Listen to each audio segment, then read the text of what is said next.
Salut à tous et bienvenue dans cette vidéo. Nous allons vous parler de l'approche de contrôle d'erreurs de transmission dans les réseaux informatiques. Tout d'abord, on entend par erreur de transmission tout événement qui se produit lorsqu'il y a une altercation ou une perte d'information lors du transfert de bits. Il peut s'agir ainsi d'erreurs de bits qui sont des erreurs sur un ou plusieurs bits, d'erreurs de paquets, des erreurs sur tout un paquet, d'erreurs de duplication de paquets lorsqu'un paquet est reçu plusieurs fois et d'erreurs de perte de paquet lorsqu'un paquet n'est carrément pas. Ces erreurs peuvent être dues à des phénomènes tels que des bruits électromagnétiques, des interférences entre les signaux, des défaillances matérielles ou des erreurs de synchronisation. Ainsi donc, afin de garantir la fiabilité des transmissions et d'assurer l'intégrité des données transmises dans les réseaux, un contrôle d'erreur est mis sur pied dès la couche liaison des données du modèle. Également le CRC, contrôle de redondance cyclique, qui opère en effectuant une division polynomiale de données en utilisant un polynôme prédéterminé appelé polynôme générateur. Nous allons donc voir plus spécifiquement dans la suite de la vidéo comment se passe la détection et la correction d'erreurs de transmission. On parlait de la détection d'erreurs qui se passe lors de la transmission d'une trame. Déjà, il faut savoir que pour que l'information soit transmise d'un autre à un autre, il faut qu'il y ait transmission de la trame et tout se passe dans la couche liaison de données du modèle OSI. Alors, tout d'abord, la couche liaison de données est divisée en deux, à savoir la couche LLC qui signifie Logiciel Link Control, la couche MAC qui signifie Media Access Control. Alors, la couche LLC gère le passage des bits dans la trame. Comment sont donnés les bits, comment s'acheminer les bits jusqu'à la couche application. La couche MAC gère ensuite la traduction physique qui va acheminer la trame vers la couche réseau. Alors, ce qu'il faut savoir, c'est que il y a deux méthodes pour détecter une erreur dans la transmission d'une trame. La méthode par duplication, la méthode par duplication. Qu'est-ce qui se passe? L'émetteur qui va envoyer le message au récepteur, la trame qui va être envoyée, là, le récepteur va renvoyer la trame au récepteur. Et le récepteur, grâce à la couche toujours LCC, va comparer les trames.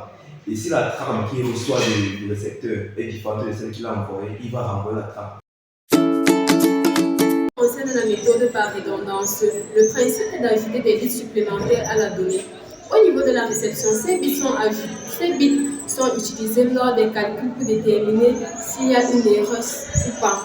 Cette méthode comprend plusieurs techniques de détection d'erreurs, à savoir le bit par parité, la parité longitudinale et transversale, le code de redondance cyclique en abrégé CRC, qui est une méthode très utilisée, qui est une technique autant pour moi très utilisée dans cette méthode. Ici, dans cette technique, les données sont considérées comme des polynômes et le CRC est un calcul de division polynomiale. Le polynôme prédéfini, appelé générateur, divise la donnée et le reste de cette division est appelé code CRC et est ajouté à la donnée avant transmission. À la réception, le récepteur effectue à nouveau une division et si le reste de cette division est différent du code CRC reçu, alors une erreur est détectée. Le code de correction dans la transmission de l'information. Premièrement, nous allons présenter le code de correction par répétition. Ensuite, nous allons présenter le code de correction par répétition. Nous avons un émetteur et un récepteur. Alors, on va émettre un code binaire constitué d'un 0 et d'un 1.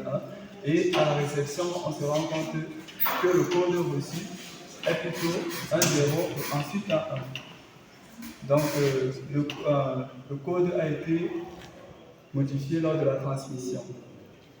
Ainsi, la première solution serait de répéter le code. En répétant le code, on peut soit recevoir l'information telle qu'elle, soit recevoir l'un différent et l'autre similaire. Mais dans ce cas, on ne sait pas lequel est la bonne information. On peut prendre soit celui-là ou celui-là.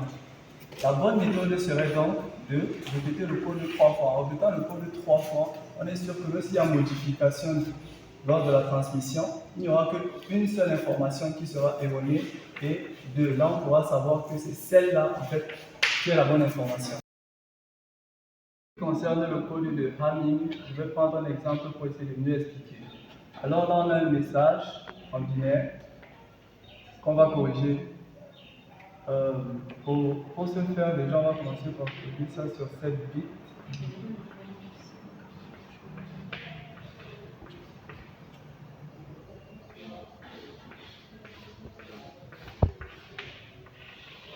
Le bit en relation avec 2, c'est-à-dire ce bit-là, ce bit-là et ce bit-là seront les contrôleurs.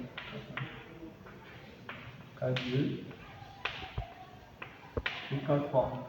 Et le reste seront le message M1, M2, M3 et M4. Alors on va remplacer le message tel quel ici. On aura 1, 0, 1, 12, 1 et 2. Alors, on va essayer de déterminer les valeurs de K1, K2 et K3.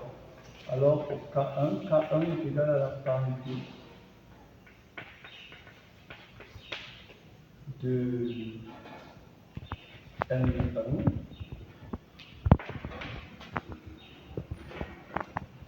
M2 et M4. K2 sera égal à la parité de M1, M3 et M4 et K3 sera égal à la parité de M2, M3 et M4. Dans le premier cas, M1 vaut 1, M2 vaut 1, M3 vaut 1, donc ceci est égal à 1, 1, donc K1 est égal à 1. Ensuite, dans le deuxième cas, M1 vaut 1, M2 vaut 0 et M3 vaut 1. La parité, ça donne 0, donc on a 0. Et ici, là on a 1, 0, et 1, ce qui donne 0. Alors voilà. Décoration dans la transmission automatique ARP. ARP signifie Automatic Repeat Request. Comme code de correction, nous avons Stop and Write ARP, Go Back and ARP, Selective Repeat. Stop and Write ARP. Dans Stop and Write ARP, l'émetteur envoie un paquet et attend un accusé de réception. Si l'AC n'arrive pas, l'émetteur retransmet le paquet. En gros, ensuite, nous avons Go Back and ARP. Dans Go Back and ARP, l'émetteur envoie plusieurs paquets sans attendre un accusé de réception. Si une erreur est détectée, l'émetteur retransmet tout le paquet. Dans Selective Repeat, l'émetteur envoie plusieurs paquets sans attendre un accusé de réception. Si une erreur est détectée, l'émetteur retransmet uniquement